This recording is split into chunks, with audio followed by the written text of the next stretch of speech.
இந்த வீடியோ பார்த்தீங்கன்னாக்கா TVS XL 100 வச்சு பயன்படுத்துகிற உங்களுக்கான வீடியோ தான் இது. நீங்கள் 1 லிட்டர் ஊற்றுறீங்கன்னா என்னன்னு பார்த்தீங்கன்னாக்கா சைடு ஸ்டாண்டு போட்டு வண்டி நிப்பாட்டும் போது பார்த்தீங்கன்னாக்கா ஏர் ஃபில்டர் வழி ஆயில் வந்து கீழே ஊற்றும். நிறைய வண்டியில் வந்து பார்த்தீங்கன்னாக்கா புகை சைலன்சரில் புகைதெல்லாம்.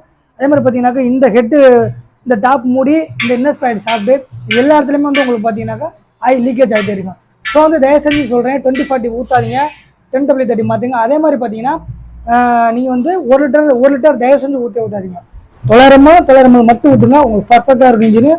அதே பர்ஃபார்மன்ஸும் நல்லா இருக்கும். 900 ml. ஸோ டிவிஎஸ் எக்ஸல் 100 வந்து பார்த்தீங்கன்னா 900 ml தான் ஆயில் குவான்டிட்டி. அந்த இன்ஜினோட கெப்பாசிட்டி எவ்வளோ பார்த்தீங்கன்னாக்கா 900 ml ஊற்றினா போதும். 1 லிட்டர் தயவு செஞ்சு 1 லிட்டர் ஊற்றக்கூடாது. அதே மாதிரி பார்த்தீங்கன்னாக்கா 2040 ஊற்றக்கூடாது.